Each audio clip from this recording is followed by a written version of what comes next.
Oh, I was able to do that somewhat effectively. Hallelujah.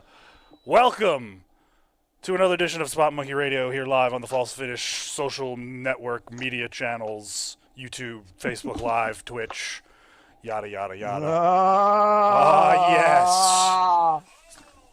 That's my volume is loud, so I'm checking my own audio. Hey. It's not me thing without if I fucking up. All right. Hi, everybody. How's it going? How are you guys? Where are my cameras? Good, buddy. My cameras are there. We don't see you. You can't see me, but other people can see me. I could turn on his webcam, but it just looks better this way. So I accidentally just knocked down a light, so I'm not as brightly illuminated as I was because I might have gesticulated into the table. Did you say testiculated? I just gesticulated into the table. You got to move that down because the light is now blocking me. The light is like literally in the camera is just the back frame of the light. There we go. All right. It's not an episode of Spot Monkey without massive catastrophic technical failures.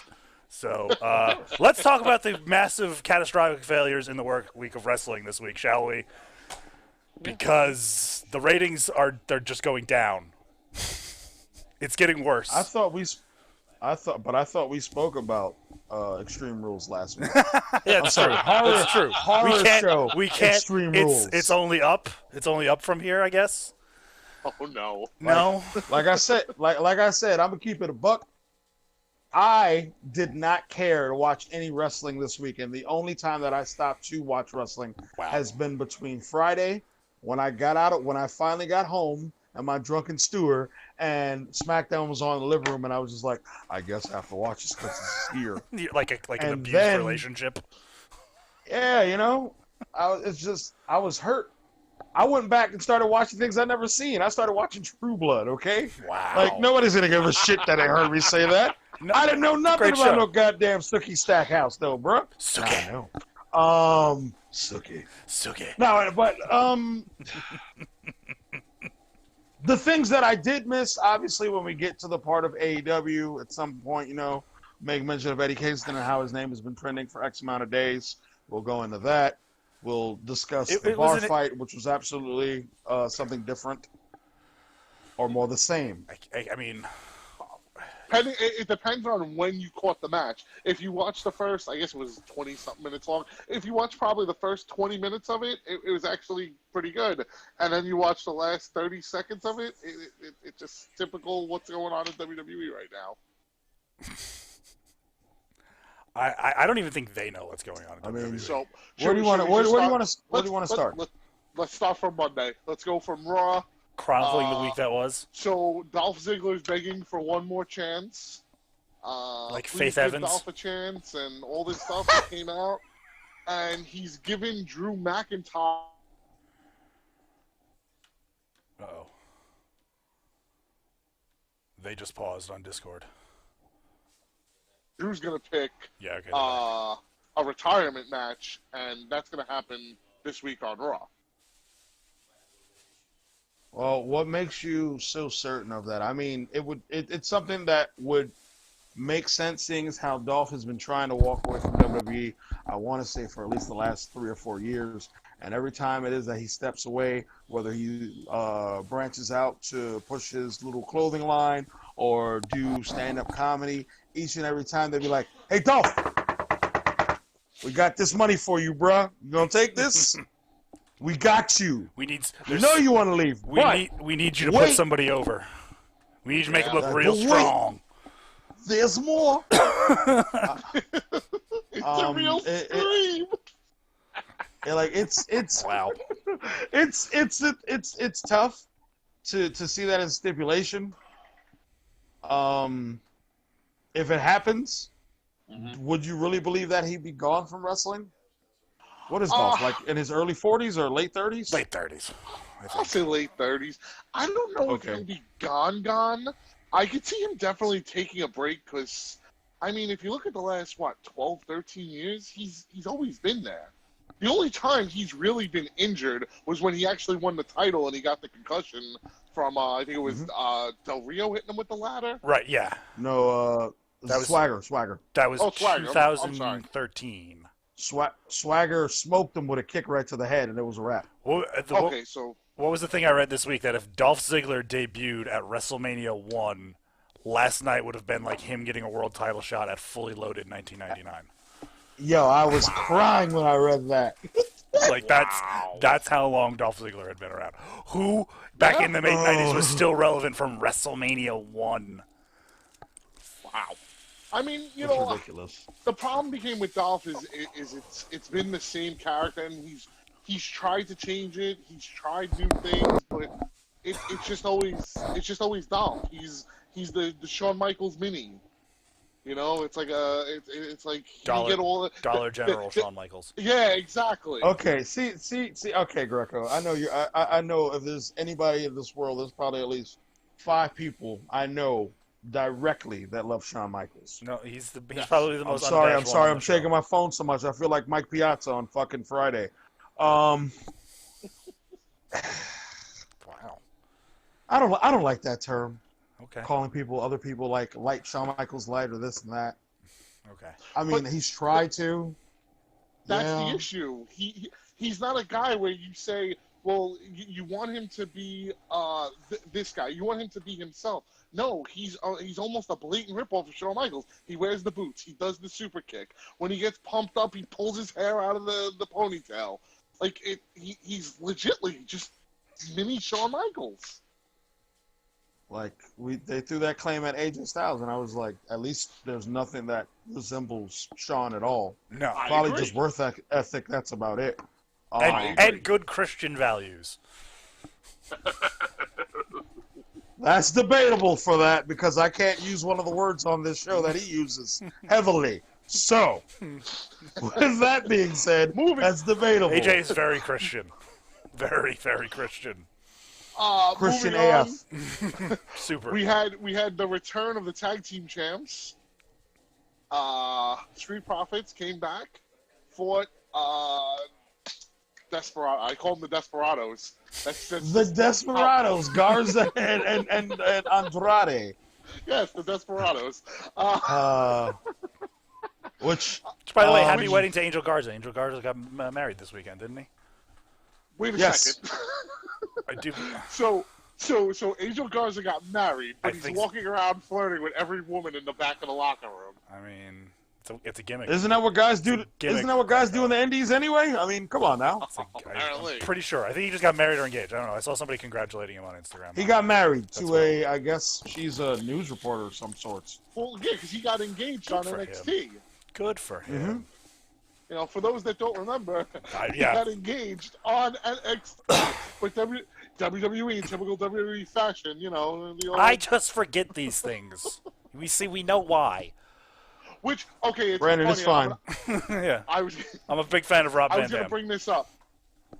Bleacher Report this week actually did a story talking about things that WWE is trying to get you to forget.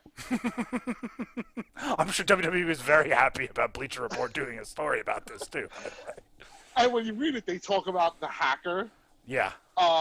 They mention about 4 or 5 different things. I'm going to pull up the article in a minute. But like, it's exactly everything we talked about, that every angle that they decide to go in, they just think people forget about it. Or they get into it not having it to its full conclusion or not totally sure on its full conclusion. So therefore it like warps and turns, and then by the time they get into it, they start thinking, are people even going to care about this anymore? Because we've spent so much time, it's been going on for so long, and we don't have this big thing at the end, like Chris Jericho with the countdown. Like, you knew that was building towards something, Chris Jericho. If you're not going to build towards the debut of somebody else, then why are you even doing this? And it's crazy that some people actually knew that it was Jericho. I mean, Well, I dirt mean- sheets were out, but I wasn't really on the internet until like probably 2003 looking up stuff. You had to with have wrestling. been an Observer subscriber to know that, because Yeah. that was when like Meltzer was like getting reports right from the locker room. Funny enough, the first thing I ever read was WrestleZone, and the first article I ever read was saying that Shawn Michaels would be coming back at SummerSlam 02 and him versus Triple H is all a set deal, waiting to see how they put them together. I mean, I'm older than dirt, so I go even back further. I go back to the Apter magazines and like The Wrestler and PWI, and they did have like very like primitive dirt sheet. It would just be like, hey, this person's contract expired. Like that's how I first kind of read that Ric Flair might be coming to WWE, because there was like reports in that. Shit, I remember on Fridays in the Daily News was the Slammer. The Slammer. God, I love the Slammer. And you could call in, and he would give you like what stuff that he knew. Yep. Yeah, but back at the ranch, so the tag champs return. It was great to see them. They're fun. They're energetic guys. My issue is you build up Garza and Andrade for the last month, going over on people like Viking Raiders and Ricochet and Cedric and anyone that teaming with Orton, going over on Big Show and the Raiders, and you built these guys up, and in a non-title match on Raw, you have them lose. Well, here's my favorite part. But this week, we're getting a triple threat match to determine the number one contenders for said Raw Tag Team titles.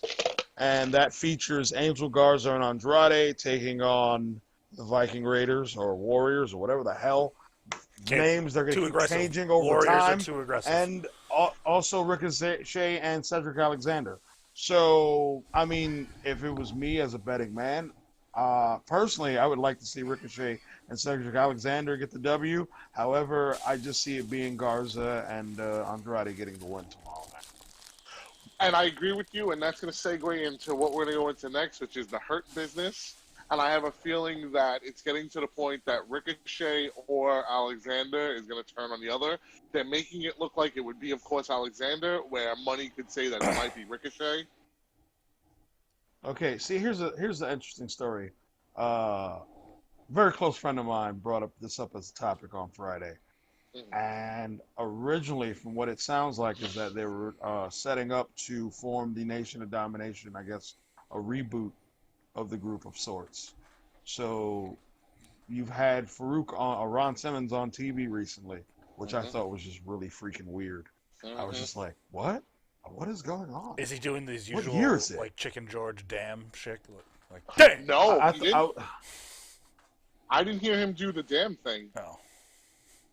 I see what you did there. Yeah, I know. I was gonna let it slide. It was cheap and easy, but whatever.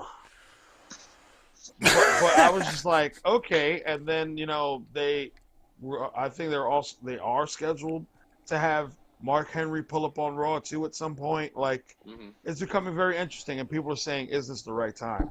Obviously, you'd have to be an idiot or living under a rock to not know what's going on in the world. Would it be the most appropriate thing to do for having the Nation? Is it something to test the waters with and push that out there? It's hard because it's supposed to be wrestling. It's supposed to be entertainment. It's not supposed to be taken to that level of degree to pretty much where in '97 that was where the Nation of Domination was. But that's also where the business was at that time. The business was about taking those kind of risks because they didn't have these sorts of complex sponsorship deals that could become in jeopardy if they were to do something like this. I'm kind of when it comes to this, I'm going to take the wait and see approach because we went through the same thing with New Day. People thought New Day was going to be like this new Nation of Domination 2.0 enlightened black men type, speaking about the evils of white men. And that was that. And here we are 5 years later, and giant cereal box and thousands and millions of dollars in T-shirt sales. We were all wrong about that one. I own so, yeah, exactly. How many New Day shirts do you own? All of them? Probably own like at least no. I'm saying, It's nowhere near my. You showed me your collection. You showed me your tote of WWE shirts this morning. Yeah, I got that too. That was. You're proud of it. You're proud of it. That's all. What do you dedicate a show to it one day? It is. It is. We could. You could be like the Zack Ryder of wrestling shirts. What do you think, Malik? You think they should pull the trigger on this, or they should hold off a little? If we're doing this based off wrestling, then why the hell not? Do it and not involve race? Sure, we can do this. The way I see it is keep it as originality. Just keep it as a wrestling faction. And they're trying to take over Monday Night Raw. I like it as MVP just trying to help out the next group of guys and try to stop them becoming like cautionary tales or, worse, or like just maintain their relevancy, or how to adapt in this business long term. And from what I've read is that MVP is actually being praised for his work and helping out backstage. So I was like, I could see why they would want to give him more airtime and more, way of a push to do things on TV. He doesn't have to wrestle as much. He doesn't have to be in the ring all the time, or you could cover him being older as being in tag matches like they've been with Lashley and stuff, where he doesn't have to do as much. I mean, the guy could still work, but he's not he was never a great worker. He's a really good worker, but he knows how to tell a story in a match. Mm-hmm. I like this idea. I would love to see them pull the trigger and go full throttle with this. Unfortunately, I don't even think about sponsorship. There's crazy people in this world. Oh yeah, no. This would be problematic as fuck for some wrestling fans. And there are still fans out there that think it's not fake. So, certain parts of this country, yes. Yeah. So Alabama, I'm looking at you. If you put a group of I'll say black men on TV that are coming off that they're taking over, it's gonna upset people, and We're not ready. We're not ready for this at this point in time. Like 1997 with the Nation of Domination was a completely different time period. Since it's kind of pressed on topic, I don't know if you paid attention to the fact that Leo Rush isn't too fond of WWE flaunting around that, people of color, I guess, are champions. Stop putting people in that position just because it's the right. Do you think it's the right time to do this? Token championships. Basically, is what he's looking at it as, TBCs, token black champions. Like, looking at it, I was just like, well, the New Day just lost the tag titles. Right. So, I mean, is that really the case? Is that really the situation? Because I don't think that it is. No, I don't think either. that they're pushing people the way that they want to because they want to, Yeah. not because of their color. It's what I want to believe, anyway. I do to a point. Like, see, New Day is the perfect, the exception to the rule in all parts. Because I don't feel, you want to say even, like, you and I were talking before the show started about Kofi, and I know we're going a little off track here. We'll get back on. We're way off track, but this is Spot Monkey Radio. It's always off track. We were talking about Kofi and how Kofi had a series of matches that led to his push. It built towards something. Right. So, you can't just say, well, they gave Kofi the title because they wanted to just give it to a black guy. No. Kofi's been there for 15 years also. He more than earned that. Yeah. And Kofi's earned the numerous U.S. titles, Intercontinental titles, tag championships. He's been tag champions with so many different guys you don't even realize it. It's true. So, I want this group to succeed. I like the start. I like that it's MVP. He's the perfect mouthpiece for Bobby Lashley. It got to the point that Tony, the King producer, executive producer, we'll call him. Executive producer hasn't had anything bad to say about Lashley lately, which is amazing. Tony, you don't have anything bad to say about Lashley, do you? No, not right now. Not right now. There you go. He's good. But and now adding Shelton Benjamin is another guy. He's not great on the mic, but you have MVP with him. MVP will do all the talking for him, and Shelton could be the athletic superstar that he is. It's insane that somebody they were looking in their Barney bag and they found a lot of things. They found the fact that Shelton Benjamin had not won a match on Monday Night Raw, I guess since 2006, 2007, when he defeated Super Crazy. Yeah. So I was just like, why is this of any importance? I was like, he barely really had the opportunity to wrestle on Raw. When he came back to the company, he was thrown in with Chad Gable, which is not an issue. Which is not an issue. No. But it's just the fact that now they're actually using Shelton Benjamin, which is a good thing because he's always been talent no matter what. I do feel like as time went on, he had that match with Shawn Michaels, and everything was just like it went down. I'm sorry. Yep. Because then it was just like he couldn't go past that. Right. But it's nice to see that he's getting a rub right now. Let's keep with Raw because we went on like a 15-minute aside. We had Orton and Big Show. just Orton versus Big Show. That's all it was to me. Move on. Let's go. Yeah. So this is okay. So I know you guys ripped it apart, the ending, and I did too. The ending of the Asuka Sasha match. What happened on Monday to me made it make so much more sense because you had Sasha in the ring, and she's celebrating, and she's all excited. She's the new champ. Asuka come out yelling and screaming, "No, it's my title!" And finally, somebody shows up and says, "No, I run this show." And this is what's going to happen. We finally had somebody that has some authority that we must respect. Yeah. I mean, I guess I would have felt, I would have felt better if she pulled up in person and did this. I do feel like with her popping up and with all the rumors stirring that they're going to do a Evolution 2 pay-per-view, with her showing up the way that she did could lead towards that, and I think that would make some signs of sense. Mm-hmm. But I'm still not happy about that finish, though. Well, yeah, but it's not like the next, it's not like the next night you just, oh yeah, she's the champ because she Bailey wore a referee shirt and she pinned her. Well, that would just be dumb.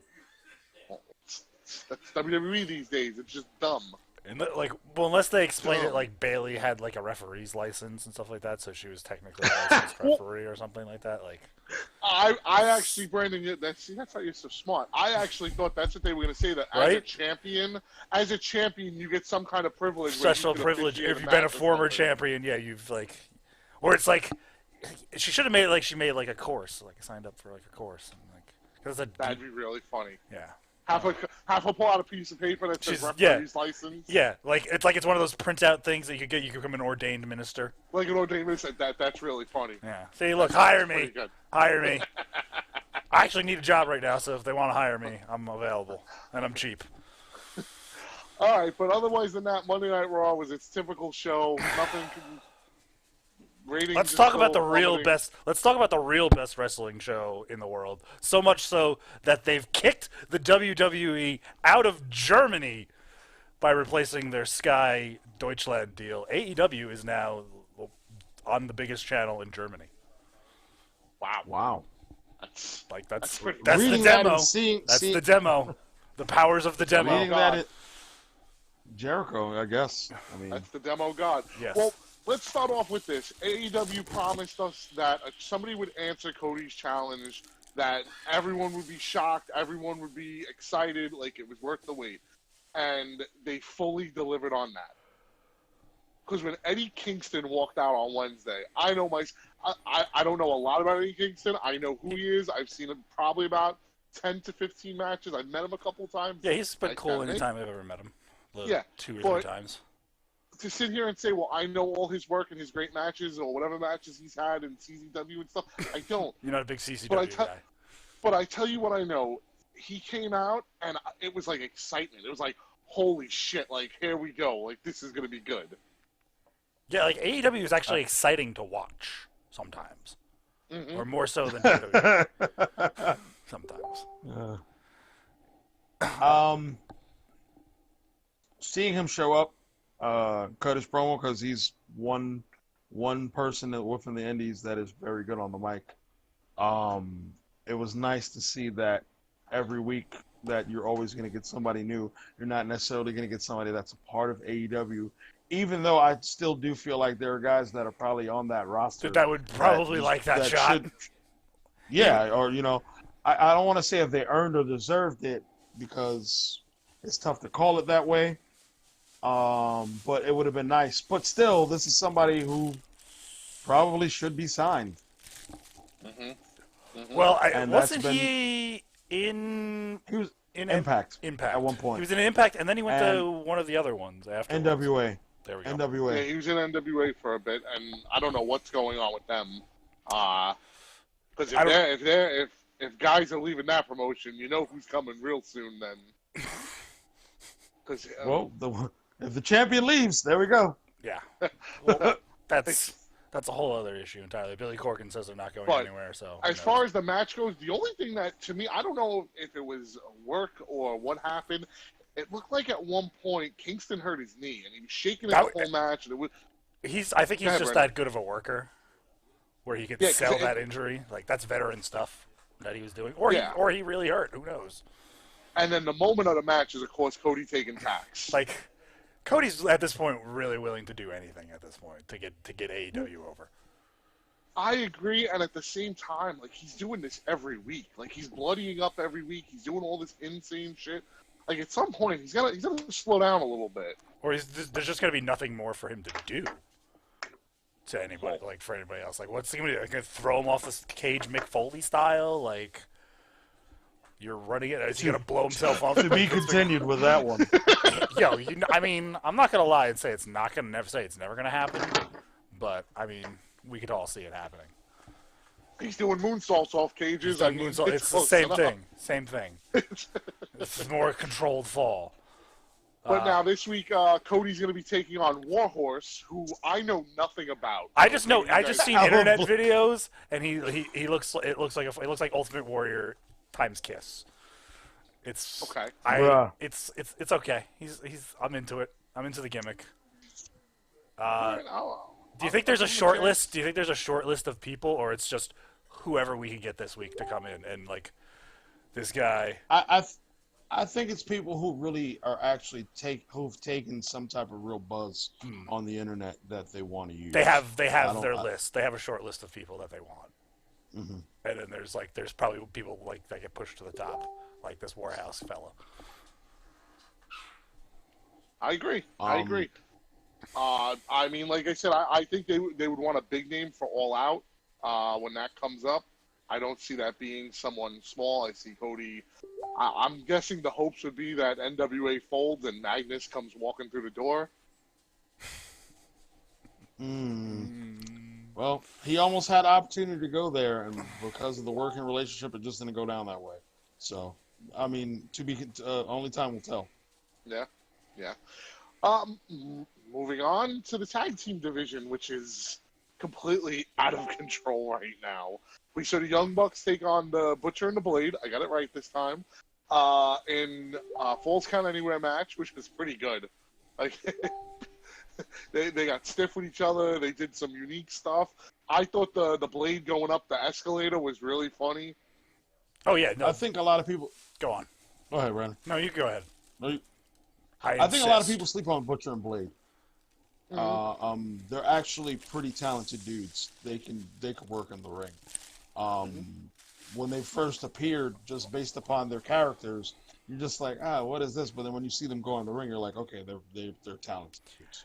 What's even more, Pepper Parks we should not be surprised at all is Andy Williams is how good he's been able to adapt to the wrestling business, because here's a guy who was the guitar player of one of my favorite bands of all time, Every Time I Die, and just transitioned to the wrestling business like looks like he's been working for 20 years. My problem is what are they going to do with these guys after? Because the Young Bucks have literally just done moonsaults off the top of their set to put these guys through tables. Like, that's kind of the floor right now for these guys. How do you build them up, or do you just take them off TV for a while and then go from there? No, because the build-up is them. It's going to be them and FTR at some point, even though they're building right now FTR with Omega and Page. And then you got to build to FTR and the Bucks, and then Yeah. so they're going to be sitting around in that like rotating carousel of people with best friends, Death Triangle, if that's still a thing. Well, I guess the best way to look at it is to say is that Greco SCU. may be right. Because what is the next pay-per-view coming up in September, right? All out. It's all out. Yeah. Yeah. So they're gonna go all out. If you want to see this match, you got to pay for it. Right. They're not Absolutely. gonna give it to you free on TV. Yeah. So But now, The do most we appropriate get? time- To me, we should get just straight up Young Bucks FTR. That's the match everybody's been waiting for. That's what we should get. I'm starting to get the feeling that we're gonna get a triple threat ladder match, because that's just how things are done. And it's gonna be FTR, Young Bucks, and Omega and Page. I hope not. And then I can see from there that's the Omega Page split. They're doing more and more where it looks like Omega's turning heel. Which complete turnaround from where we thought we were going to be months ago. Okay, guys. here's something that's interesting. I never cared to watch Being the Elite until the pandemic took over and ruined everybody's lives. So You had hours already and caught hours up. of free time. I've caught up with everything on Being the Elite, and I feel like kind of what goes on TV also has a focus on their show. Yep. So they do a whole bunch of ridiculous skits and everything, but some of it follows through and transitions to things on TV. You see more and more during Being the Elite how Kenny Omega really is becoming a dick. And I like he went to go check on Marco in the back room. yes, And after he checks on him, he's like, fucking little idiot, or whatever. He calls he's him like something. fucking pussy. Like Yeah. he was just Just like he just it he seems, shit on him, and I was like, damn. it seems unnatural because you kind of figure that that's not his real persona. He's just like acting, trying to be a dick. But Yeah. I don't know. Maybe I'm So, projecting. so I'm like, what's gonna happen? I was like, eventually, he's gonna want a singles. I feel like him and Hangman as tag team champions is definitely running its course, or has ran its course. I don't know. Well, I said back in February, before the pandemic started, they were doing the whole him and Hangman tease. I said then that I think Omega's going to be the one to turn heel. Because it's everything is saying that it's going to be Paige, and that's just the perfect way to throw the curveball. To be like, all right, everyone loves Kenny. What better way to just have Kenny turn? And I think Paige could work as a babyface. For some reason, I feel like Paige is just... he's good at it because, he's a guy who drinks at a bar. He says funny cowboy shit. You can get the female fans to like him. He's a decent-looking guy. I know certainly one Asian girl that's in love with him. So, it's the long blonde hair. He looks like a character for guys on the covers of romance novels. Yeah, exactly. Like a Western-themed romance novel, like the rough stable hand going up against the patrician's daughter. He comes out this week, he's got the bandana on, he pulls it off, he's got a mask on. So people love that. It's like, oh, look, he's being extra safe. So, you're making it real easy to like the guy. And Omega, I think, is a heel. If you tap into that, when he first took over as leader of the Bullet Club, if you tap into that Omega... The cleaner Kenny Omega. Yeah. Yeah, he goes back to using the forearm rake with his arm hair and stuff like that. So I guess time will tell. Also, we had the announcement of the women's tag titles. I thought it was a tournament. It was their actually championship. I thought it was some sort of the winner of the. Is it a? I thought at the end of the tournament it's from what I read, I saw that it was a tournament. I don't know if they're throwing women's tag titles. Yeah, they want to complicate their women's division even further. Okay, so here's what confused me. I know that Ivelisse and Diamante wrestled each other, but in my head I was like, y'all look like a tag team. Why? Yeah, right. Why are you facing each other? It was like watching a photo of two gangs, but it was just like they were separated. Jets so and the now it's the Bloods versus the Crips, and that's what we were having. So I was just very confused by the whole thing. And now that you're saying that they might have tag titles, it's like, one show already can't do much with their women's tag titles. One show, and then the other show can't do much with its whole women's division. Well, in the ring at least, they do better stuff. The other company has 3 shows that they could feature their women's tag titles, and they don't know how to do it. It's true. You're talking about a 2-hour time slot that now needs to focus on it. Very true. I think and not just a 2-hour time slot, an hour and a half for Dark, because they'll use that too. Oh, that's true. That's true. See, I like Dark. I like the way Dark is set up, that it's basically established people versus... Can we get that as a drop, please? Greco saying, I like Dark. Well, Greco, I have to agree with you. I like dark clothing. I like my dark skin. I like Dark, too. I like dark chocolate. I like Dark, too. I just want to be on the record. I publicly like Dark. I can't say that I like AEW Dark that often. I like how you have to put the AEW in there to make sure that we know what you're talking about. Yeah. Oh, man. But at the end of the day, this is because Cody's wife is a wrestler. Dark? Oh, wow. That's glad that you said that. Because that has a totally different connotation of me and him saying that. Oh man. Oh, Come on, buddy. everybody knows I'm the comedian partially on the show. I know. God. What's great is. Never mind. Anyway. So she's won some kind of accolade, some kind of shine. So they put her in a tag team with Allie Bunny and Allie, Godspeed to Allie, because she's doing the best she can. yeah. They're really showing her talents for sure. I'll just say that. Can't say anything nice. Don't say anything at all. Yeah, that's about it. And finally, on the AEW topic, we have the new Taz faction. I don't know what it's being called. If Not it's not for nothing. if it's not called Survivor, I'm all for this faction. or something. He's got to just do some old ECW reference. Might as well just fuck it. Whatever they can get their hands on. Team FTW. Team There we FTW. go. There you go. But it's right now. It's Brian Cage and Ricky Richards. Oh no, not Ricky. Richards. Ricky Starks. I got a good Shout out to our friend Ricky Richards. yes. Ricky Richards. Yo. Good brother. Hi, Rick. Miss you. Ricky Starks, who I is from NWA. Other than fighting Cody a couple weeks ago, I don't know much about. But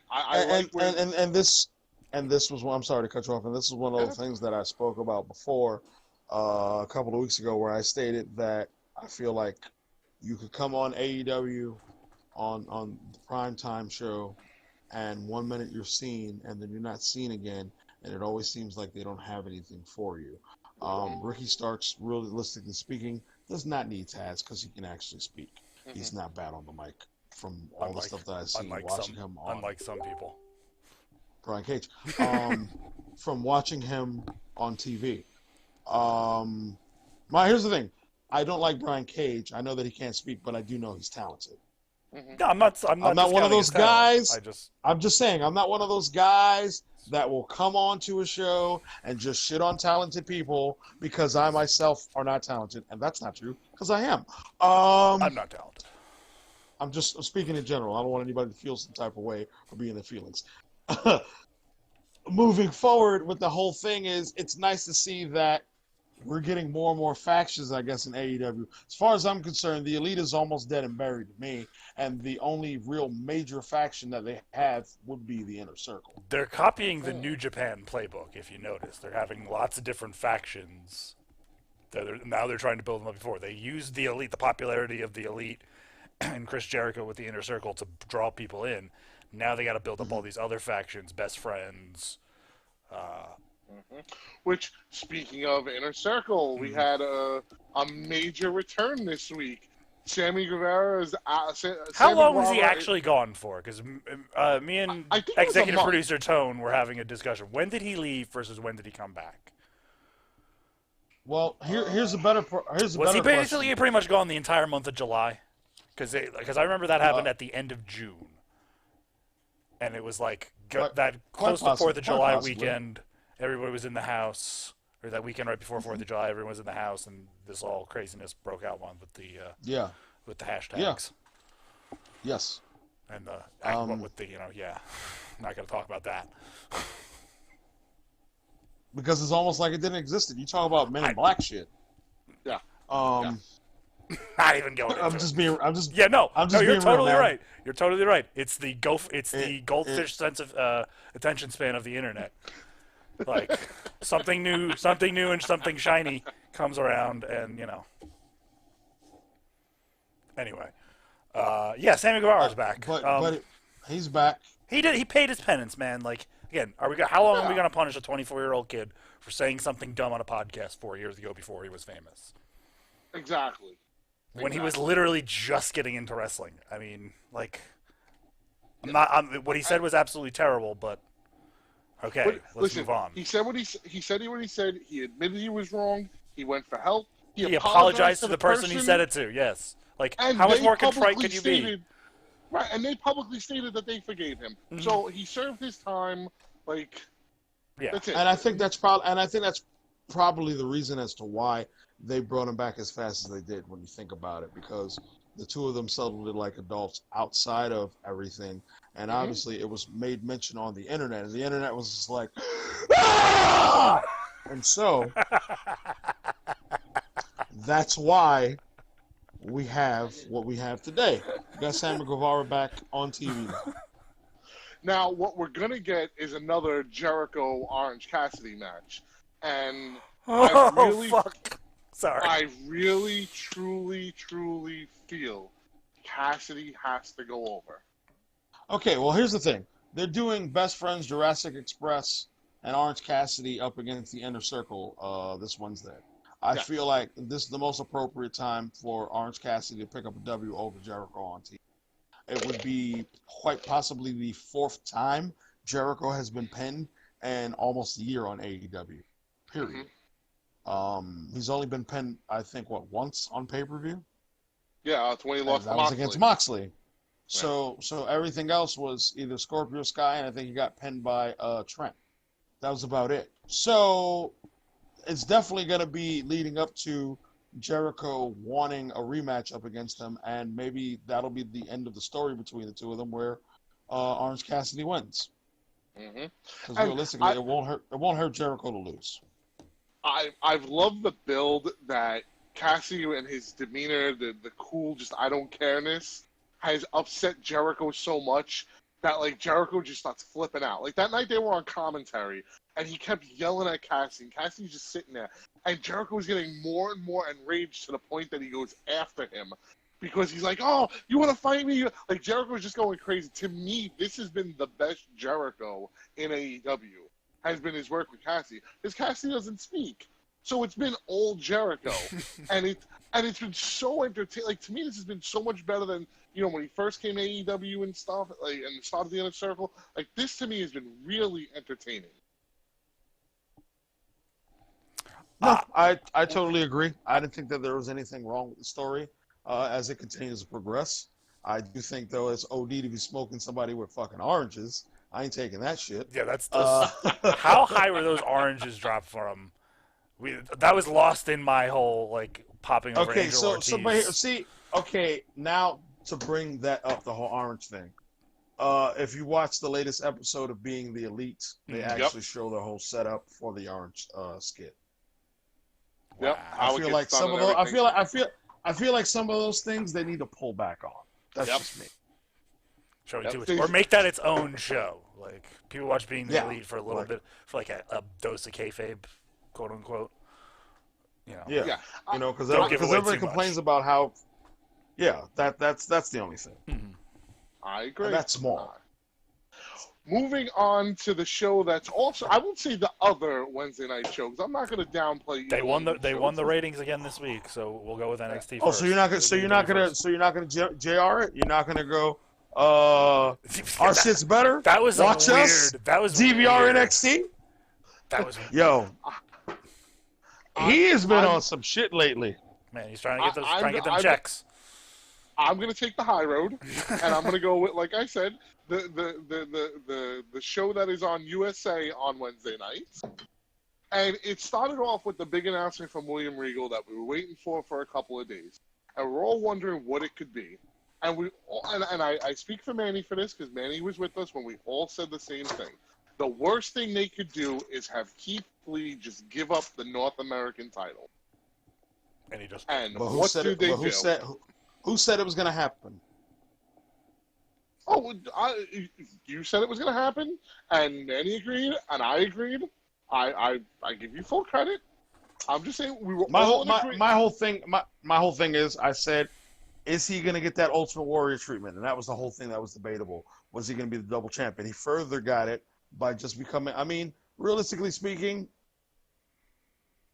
if he lost the title, loses one title while still being the heavyweight champion, that just means that the guy that beats him for the North American title should be automatically in line to challenge for the NXT title. With that being said, it's just like, okay, so there's a possibility that we could have yet another double champion on NXT, and I don't think we need that again, especially not now. We don't need as many double champions. I think that the double champion thing is just getting too far out of control. I will continue to say that every week until like 2 titles are off people.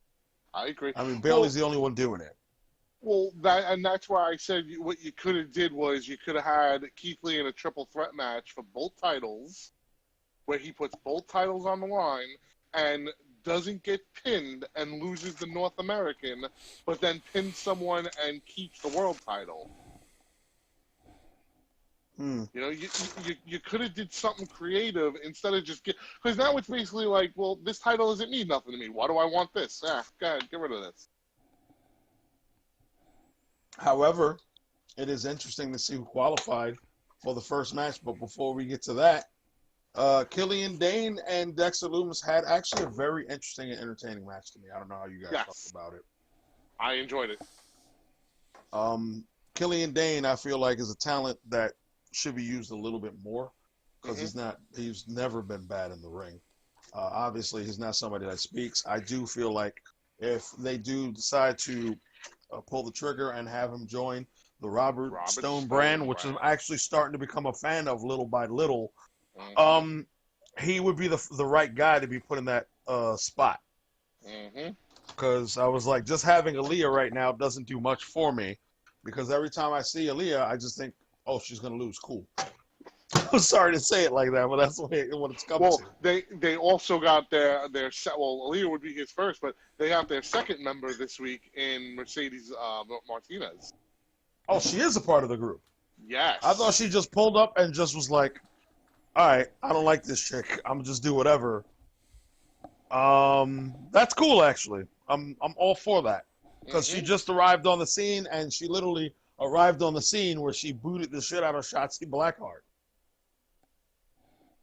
Another thing that was interesting was the first qualifying match between Johnny Gargano, Roderick Strong, which is his birthday today. Happy birthday to him. And happy birthday, Roddy.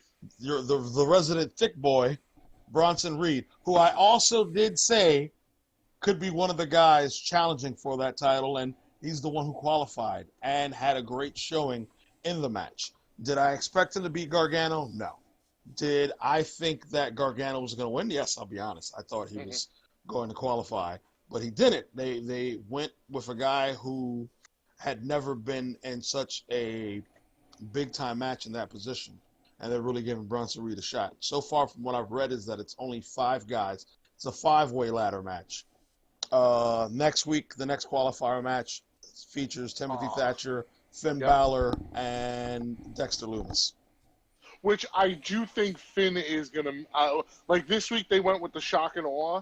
I do think Finn qualifies, because I just have a feeling that they're gonna put him in this match. I feel like he's the most appropriate, and he would be the one to probably pin Dexter Lumis if it comes down to that. So that way Thatcher still is not touched with a loss just yet. And I could see that leading into a feud with Lumis and Thatcher. Yeah, that definitely works. Do you see anybody that loses any of these matches like being used in like kind of like a retread situation? Like some of these guys aren't going to get in, are going to be in this match, but aren't going to get in on the first time, essentially. Well, I was waiting for Melissa to finish, and that's what I was going to say. I could see the first 4 guys qualifying like normally, and then the last qualifying match would just be everybody who lost an opportunity. Gets either a battle royal or something. Last chance. Yeah, last chance. And that's how Gargano... I feel like you kind of need Gargano in it, too. Like, I like the idea of giving a fresh guy like Bronson Reed a chance, but in a match like that, you also need some names just to make it feel special. You also need somebody to call traffic in the ring. Like, all right, hey, we're going to do this. You guys do this spot while we prepare for this next thing, and then, make sure everybody's... And I will be ordering a Bronson Reed shirt that says Thick Boy. You know, I was actually contemplating that as if I need another shirt. Jesus, why did you say that? Why? I'm probably like we're gonna have an intervention at some point with you. Yeah, it's gonna be needed. They tried to do one here and it didn't work. But as far as this ladder match goes, yeah, it's got potential. I'm interested to see who else is in it. You said you think Gargano needs to be in the match, right? I feel like Gargano's at a point where he's giving more back to NXT than taking, because he's already done so much. So I'm comfortable with him not being in it for right now. He's the gatekeeper. You know, if they do something out of left field, but I don't see it happening. What if they just randomly throw Tommaso Ciampa in one of these triple threat matches at some point? Ooh. Nobody would see that coming, you know? I have a theory about that. I'll get into that in a little bit when we talk about the title pick. No, Okay. no, we'll talk about it now. Why wait? Well, all right. Well, so since we're wrapping up on this ladder match, the guy I think that could possibly win it, which would be a coup for everyone, would be Cameron Grimes. The ladder match? If he makes it into it, yeah. That's a bold prediction. If he makes it into it, I want to see who makes it into it. But I got a feeling that at the end of the day, he's going to walk away with this title. I feel like Damian Priest and him are pretty much at a rubber match. And putting the two of them in there in a triple threat match with somebody else gives one of them the upper hand, obviously. Mm-hmm. Whether they pin one or the other or pin the other guy. But I do feel like Damian Priest could be one of the guys in the ladder match. Yeah. You could have them in separate triple threat matches and both be in the ladder match. That's true too. Yeah. So we move on to our Rocky IV moment of the week when Karrion Kross was beating down Dominik Dijakovic so badly, and Keith Lee was just standing there. They did a reverse Rocky IV. They did the reverse Rocky IV. But, I mean, I would have loved to see Keith Lee in the Boss sweater too. Oh man, that would have been. How this meme hasn't come out yet, I still don't know. Let's go. But I don't like the idea of throwing Kross right into the title, because they must really like this idea that they have him doing. But now, how do you have Lee go over and not ruin Kross's momentum? Real simple. You have someone return and cost Kross the match, or get him, or cause a schmonz fest, and that would be one Tommaso Ciampa, because he's going to want revenge on Kross. Oh. Well, I feel like if that's the case, I can't see Keith Lee's next title defense being him losing. Right. He's been on such a roll. Even though it's happened since Survivor Series. I know. Gargano, it happened to Drew. Andrade technically only had it for 2 matches. He defended it twice, I think, against Gargano, and then lost it to Black. But he had a little bit of a lengthy run from Survivor Series weekend to WrestleMania. This is tough because, and that's only because Drew got hurt too. So it was to say that Andrade was supposed to win. Yeah. It's tough to think that we push Keith Lee this far for him to turn around and lose. I don't know. I feel like somebody's a big fan of Kross because of his look and his ability, but I don't feel like he's done anything to be deserving of a main event push. I enjoyed this match with Dijakovic. I thought it was really good until the end. Typical WWE, what we've been seeing lately. That it's a weird finish. I get what you're trying to do by cause the heat between him and Lee, but at the same time, you could have just had Kross win the match and then after the match attack. I guess they just felt like there was just a different way to go with it. They wanted you to see more of powerful force that he was. That's just me looking at it now. Because he beat the shit out of him. He beat the shit out of him last week and this week. When did the referee stop the match? When he kicked his head underneath the ring steps? I think so. Okay, so see that. All right, so see, at the same time I was watching AEW, so I thought he stopped the match when they were in the ring. If he stopped the match then, no, he had to stop it in the ring, because why wouldn't Lee run into the ring when Kross is just assaulting him? I'll be honest, I forgot. Yeah, so I just- see, to me that makes no sense. What you should have did was have Cross do the stop on the steps. Dijakovic's knockout. Referee stops the match. Cross continues to beat him up. Lee comes out to make the save. Simple. Sometimes simple works.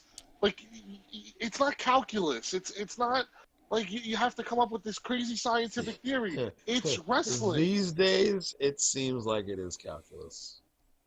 These And days, that's you the may need to take out problem. your calculator to understand wrestling these days. Wrestling, I You mean, need to do Steiner people math. say you should. People should say that you should use the word evolve. People feel like when you use the word evolve, you're using it as an excuse. What you really should just turn around and say is that it sucks. It's not even how the word means. It's literally changing yourself to adapt to your current environment so you Yeah. can survive. Yeah. Huh? However, Well, I don't think it's still good to me. It's oh still yeah, good. no, it wasn't bad. I like Thatcher. I like that they're building him up. That he had another match with Only this week, where he got a cheap Yes. win, and you could see that they're continuing that feud because they must like their matches also. You know, I feel bad for Only Larkin because I feel like he'll never get the shot on Raw or SmackDown, but he's a guy that, especially with a crowd would get behind. A crowd will like him. Yeah. Yeah. You know, and he's not a guy that does 450s and crazy things. He's just a rough and tough guy. You know, they're starting to get more guys like him, which I like because it's making the match quality better. But it's the storyline that's the problem. Okay. Are we done with NXT? I think we're about Yes. done with NXT. Yeah. Okay, so now I got a question for you Mhm. with SmackDown. I did not walk in. All I know is I was just like, why is Nikki Cross and Alexa Bliss fighting right now?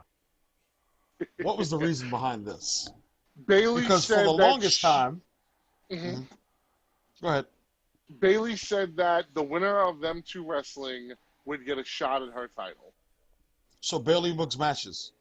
Yes. And she can decide who her challengers are, apparently, because rules don't exist anymore on SmackDown. Cool. So, you know what would have been really smart? The person you had Monday come onto the big screen, okay, the Wizard of Oz screen. This is where we need and the say- anonymous SmackDown general manager. Okay, that would have been fine. You could have No, any- no. No. We don't need a laptop and control again. No. And You Michael could have Cole had reading from the laptop. Stephanie. You could have had Stephanie. You could have had Hunter. You could have had anybody show up on that screen and say, you know what? This is what we've decided. Bailey, you're going to defend that title, but it's going to be against the winner of a match between Nikki Cross and Alexa Bliss. Boom. Yeah. Oh, No, you know something? I'm sorry. thinking I'm sorry. We logically should here. have never. We should have. I don't know if I should make mention of that now, because we were discussing NXT, the Pat McAfee Adam Cole bit. Oh yeah, Or should dude, we I discuss that totally. afterwards? Let's end on that. Let's end we'll on get that. that. Let's end Okay. on that. Okay. Yeah. All right. Okay. We should Alexa have led Bliss with that, lost but to that's- Nikki that's Cross, on which me. shocked me. Yeah. I was shocked because And, and that seemed like a story that like one is going to turn on the other, hmm but we don't know. And I felt like it would be. I feel like Alexa Bliss sells merchandise, so she'd be the right person to remain as a face, and Nikki Cross just beats the hell out of her at some point. Yeah. Have her be the old she- Nikki Cross. Yes. She gets the rematch next week on SmackDown. We find out that Kofi is out for 6 weeks, and now it's Big E's time to shine. Will he be the challenger for AJ Styles? No, not yet, because we have the most random fatal four-way number one contenders match. And I swear to you, I sat down here with my boy James, and I joked and I said, watch all of this. I want Chad Gable to win and freaking Grand Metalik wins. And what happens? That happens. He was the number one contender. Take on AJ next week. I can honestly say that when I was done watching the match, I wasn't mad. You know why? Because we get to see a brand new match, and we get to see somebody different in that position, in that spot. Yep, I agree. I thought Gable was going to win. It was to me. It made the most sense. And at the same time, I actually went the other route. I thought Lince Dorado was actually going to be the dark horse in it for some reason. Like I just like when Matalik won, I was just like, what is going on? I was like, this is a different freaking show. Yeah. However, I'm okay with this because I agree with you. It's a brand new match, and I feel it's leading toward AJ and Big E at what's going to be SummerSlam. And I think this might be Big E's finally the time to give him that rub. Yeah. Well, he is a former IC champion. Let's not forget. Yes, and unfortunately for him, but was it a memorable run? No. No, and it wasn't the same. It's not the same Big E. Like you don't know the person out. Like back then, you would have said, "Oh, he definitely needs a mouthpiece." Now, all these years later, you see between being with the New Day and the podcast and everything, how much personality he has. You know, so it's gonna be a big thing. I really think he is going to beat AJ for the IC title. That's a tough call right there. But now look at it this way: he beats AJ for the title, and you leave him as a face. He could still fight AJ again in a rematch. You have a guy like Corbin he could fight. You can go with Sheamus. Like I feel back then when he was running with the title, all it really was at the time was Rusev, who I know beat him for the title. Did Rusev beat him for the title? I think. I'm gonna have to go back and look that up. But he won the title in 2013 from freaking Curtis Axel. So in my head, I'm trying to remember who it was after that. I wanted to say it was Barrett, but I don't think it was him. I'm oblivious. I'm drawing a blank here. Usually I would fucking know this. I don't think there was the right guys around him to make him look good as a champion. Like the biggest match he had defending the title was up against Dolph Ziggler on an episode of Main Event. And I can honestly tell you right now, nobody was watching Main Event like that. Yeah, exactly. Exactly. And if you go the other route that you turn him heel, okay, naturally he's gonna fight Kofi at some point.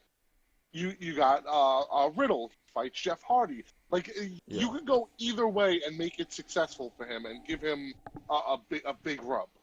Like it's finally time for him to get some shine. Moving on, we had a Firefly Funhouse that I guess the Fiend is now officially back, or I don't know what's going on with that. Well, Freddy Krueger drowned that kid, so it's safe to say that the Fiend is back. I think it's more safe to say that the Fiend is back in the hunt for the kids over at Camp Crystal. Wait, I'm sorry. Wrong property. I'm sorry. But they did a movie together. No, it doesn't matter.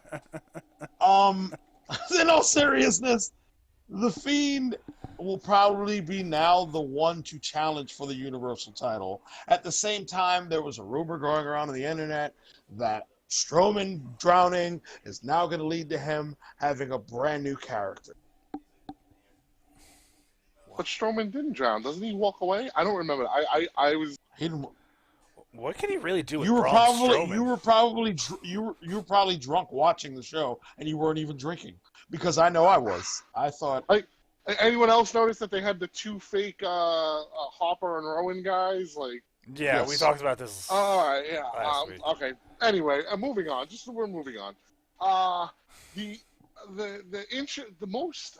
All right, politically interesting part of wrestling politically Friday was the Miz and Morrison having Naomi on and talking about the whole give Naomi a chance movement. It's really a movement. It was just trending on Twitter for worldwide. A lot of people were saying because of the way she lost the week before to Lacey Evans that it's not fair and she deserves better. And she's in karaoke segments. Well, you know something? I'm going to have to say something that a man said on his radio show. The hell with these people and their hashtags. One Booker T said it, and he was like, "You have to earn your spot in the company." How would he have said it, Malik? The hell with them hashtags. The hell with them hashtags, dog. The hell with them hashtags. Like, I ain't got no time for that. like it's he's not wrong in what he's saying. Right. There's nothing wrong with what he said. Everything he said is true. Otherwise, he would have never been in the position that he's been in as a wrestler from You know what, joining though? WCW in '93 to where he is now.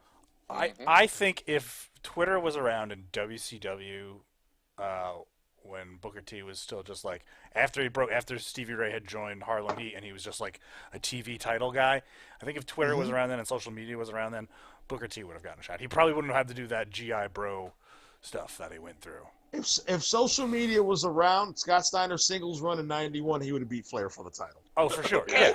Like, Yeah. it would have just happened. All right. Scott Steiner would have won the world title at WrestleMania 9, according to some people. Jesus Christ! Who Don't was- go there who's with Scott that Steiner? story. Let's Go back to SmackDown. Let's go back to SmackDown. But I agree with what Booker said because it's not that Naomi's never been given a chance. Like They definitely gave her a chance. She had her own entrance for a Yes, while. a couple of years ago in Orlando, her hometown. Yeah. She won the title. Yeah, like that's as good a chance as it gets. WrestleMania. Like that's a chance. Yeah, She was the face of that division of that division on that show for like how long? Like, almost a year at least. Yeah, So- she was in every storyline, every major thing. Like I get what people are saying. Like they're trying to make it. They like a Naomi. thing. And they want her to do well and prosper. I understand that, but not I always. understand it too.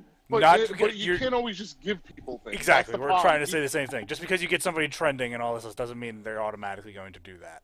Nor should they.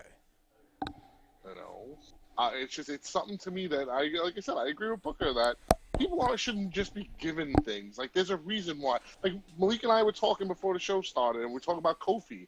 Kofi was in a gauntlet match where he wrestled almost an hour, I think it was, on SmackDown, and he beat three or four different guys. Of the top then guys.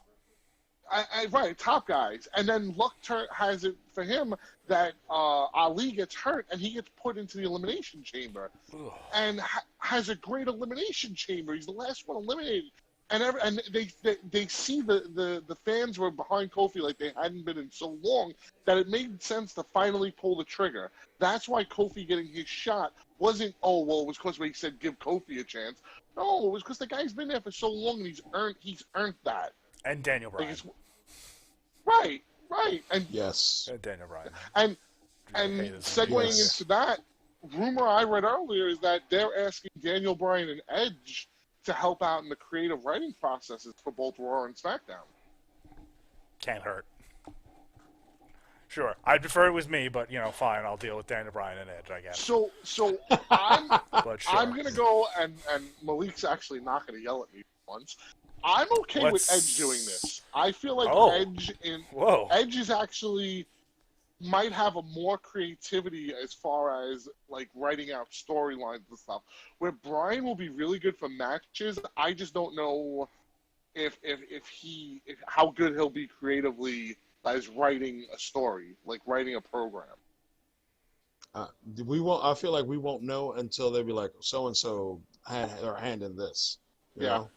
Like, I'm pretty sure Triple H was a part of the production of the Swamp Fight.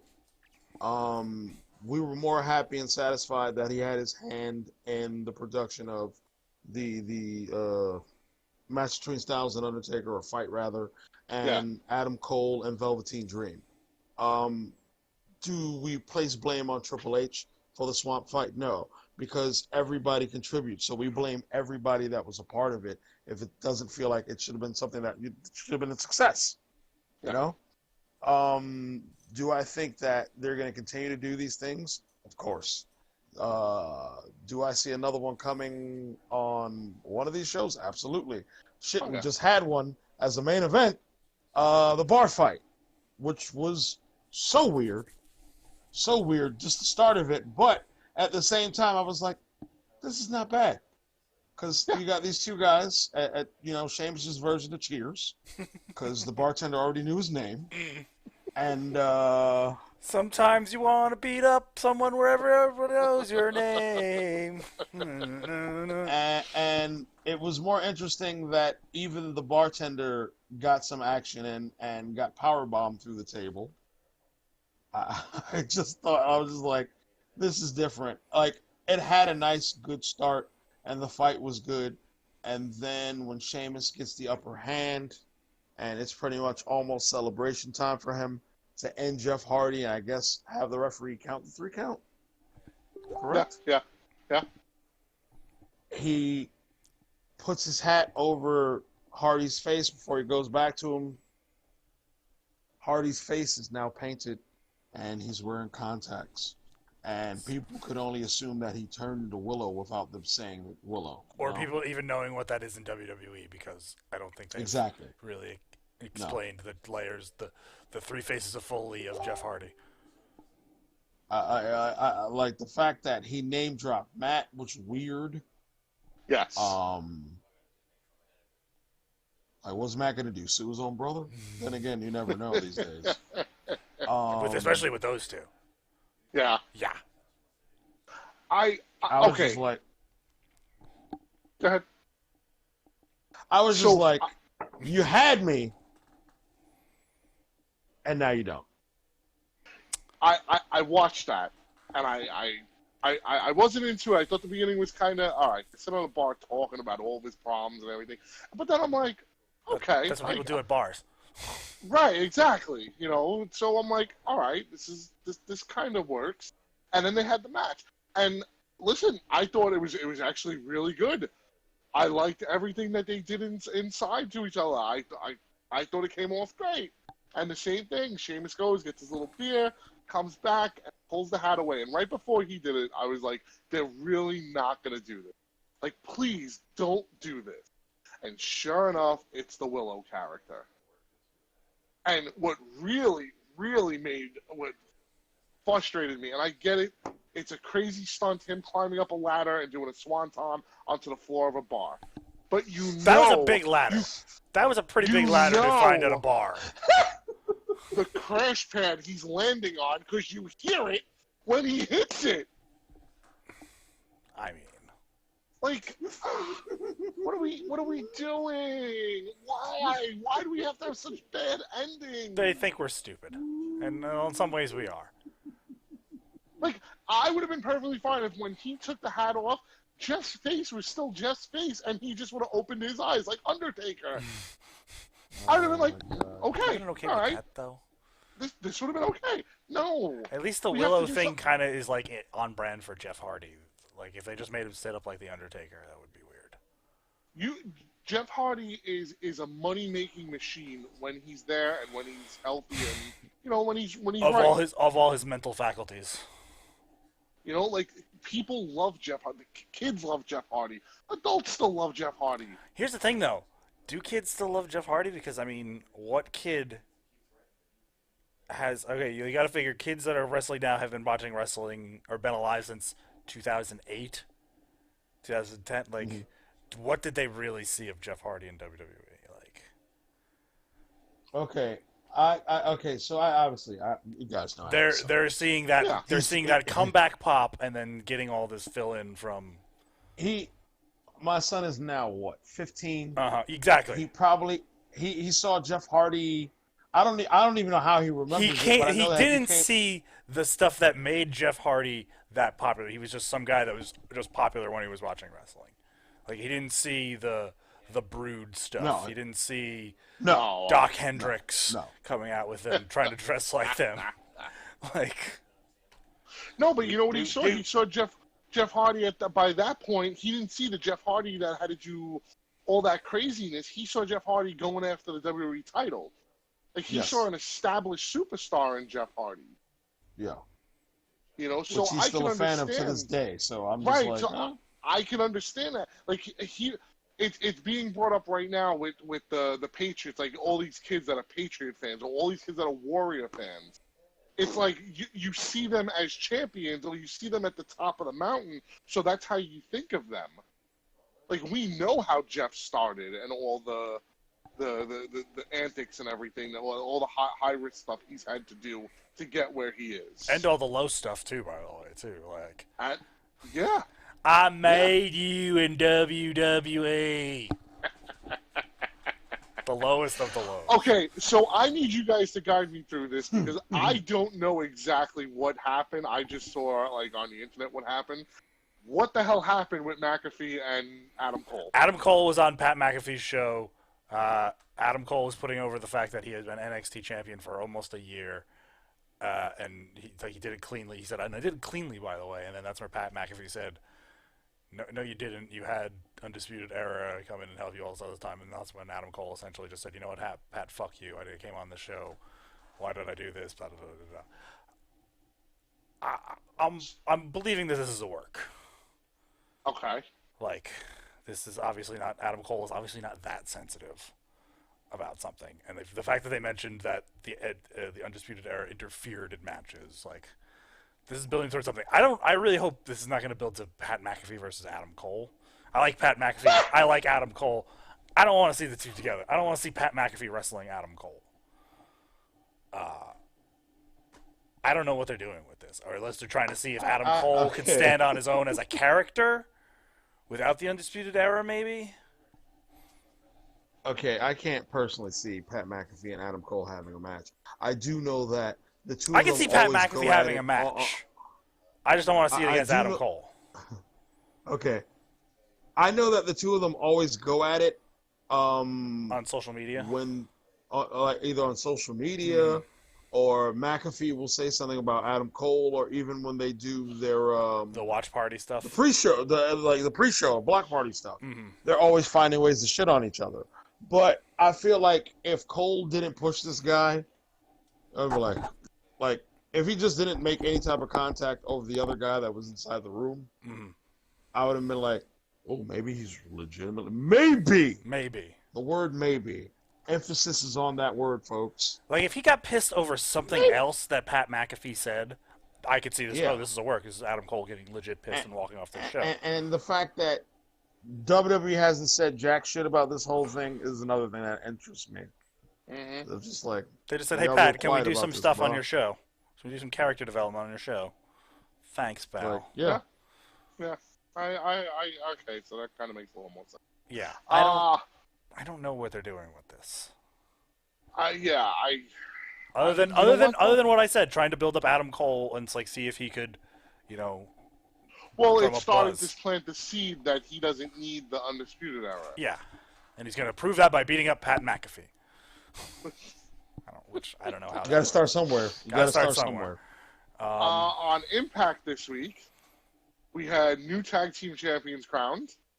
Which I had no idea Ethan Page was doing this sort of Canadian Steiner Brothers gimmick. Like, that was something that Impact started doing. They've been doing it for over a year. Yeah, okay, that's how much I pay attention to Impact, Greco. Yeah, which okay. So Until Gallows and Anderson showed up, I was not watching that much Impact. I watched that pay-per-view last week, and then I started watching it again because I felt that maybe I didn't give it a chance. Maybe I had blinders on or something. Everyone's talking about that pay-per-view like it's this great show. I don't know what people were watching. To me, it was a very average show, and if anything, came off as underwhelming instead of overwhelming.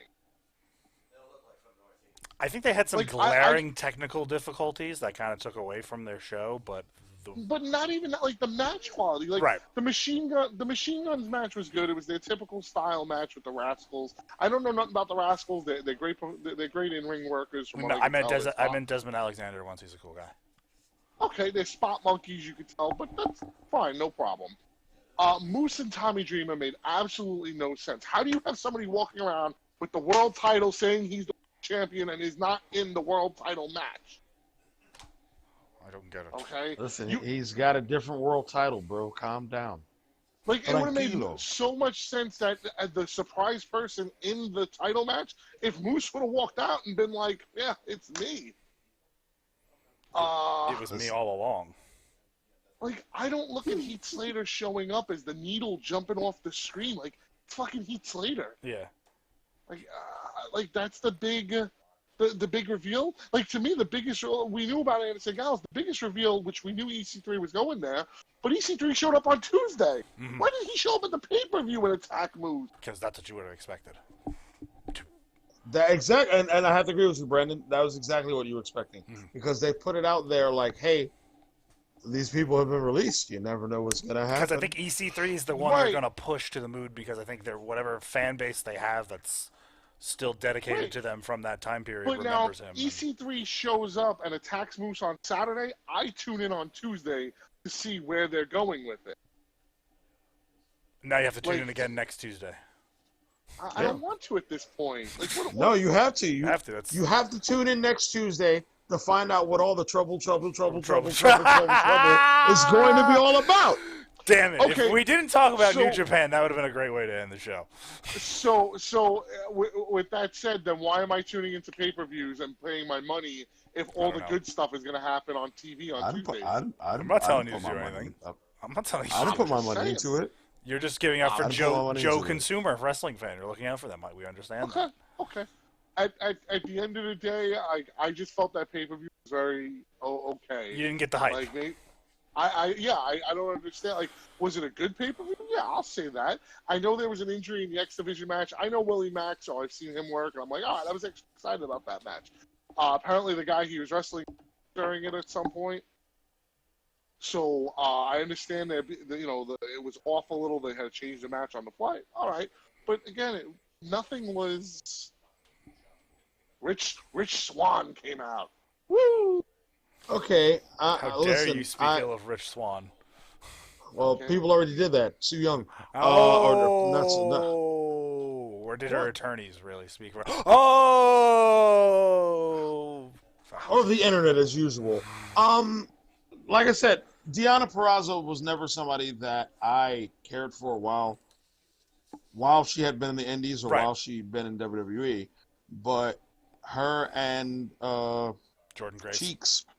Yeah, Jordan Grace. Fake Mama Pump. Yeah. It was a good match.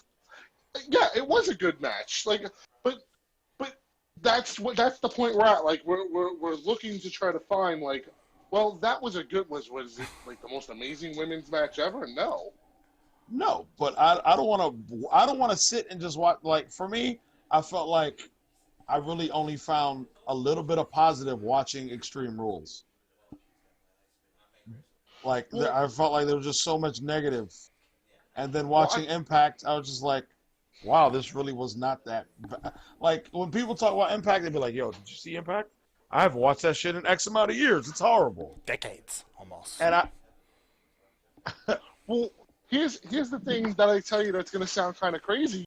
Watching Extreme Rules, I found more bright spots, with the exception of the Swamp match and the endings of matches. Like, Ray and Seth, I thought, was done very well, except for the stupid you have to rip someone's eye out, which I don't understand how you push down on someone's head. Yeah, I know. How it rips the eyeball out into his hand. It pops it out. I don't know. Well, folks, if you're actually here watching with us still, I'd like to apologize for Mike Greco's use of recreational use of cocaine, because you have got to be high, man.